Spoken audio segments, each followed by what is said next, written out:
എപ്പോഴും നോക്കുന്നത്. അതായത് വിഷ്വൽ ഇല്ലെങ്കിൽ നമ്മൾ കേൾക്കില്ല. പണ്ട് റേഡിയോയിൽ നമ്മളൊരു കഥ കേട്ട് പോകുന്നൊരു പരിപാടി ഉണ്ടല്ലോ, അതേപോലെ കേൾക്കുമ്പോൾ നമുക്ക് ആ സ്റ്റോറി കണക്റ്റ് ആവുന്ന പോലെയാണ്.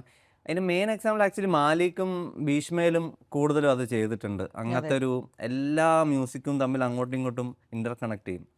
എന്നിട്ട് ക്ലൈമാക്സ് ആകുമ്പോഴേക്കും എല്ലാത്തിൻ്റെ ഒരു കമ്പൈൽഡ് ഒരു സാധനമായിരിക്കും വരുന്നത്. ലൈക്ക് മനസ്സിലായത് എനിക്ക്? എനിക്ക് വിഷ്വലി കാണാൻ പറ്റും. എടാ ഞാൻ വിഷ്വലി കാണാൻ, എടാ ഞാനൊരു ആർട്ടിസ്റ്റിക് ഗേൾ ആടാ. നീ പറയുമ്പോ എനിക്ക് മനസ്സിലായി, എനിക്കെല്ലാം മനസ്സിലാവുന്നു. അതായത് വെൻ യു ക്രിയേറ്റ് മ്യൂസിക് അതങ്ങനെ നീ വിഷ്വലി കാണുന്നു. ഭീഷ്മയുടെ ഇത് എടുത്ത് നോക്കുകയാണെങ്കിൽ പറുദീസ എന്ന് പറയുന്ന പാട്ടാണ് അതിന്റെ core. Okay, that's the core of the film.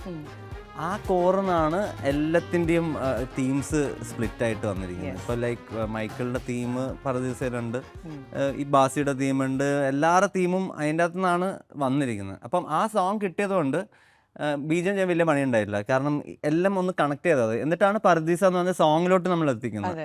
അപ്പം ലൈക്ക് അങ്ങനെയാണ് അതിൻ്റെ ഒരു story telling. Like take little stems from there and here and connect everything. It's a story.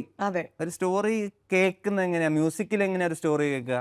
അങ്ങനെ ഒരു ഇപ്പോൾ ചില ആൾക്കാർ പറയല്ലോ പാട്ട് കേട്ടാ ഒരു പടം കണ്ട് തീർന്ന പോലെ ഉണ്ട്. ആ സാധനം അത് കിട്ടണം, അത് ഈ മ്യൂസിക്കിന്റെ കാര്യം നമ്മളിപ്പോ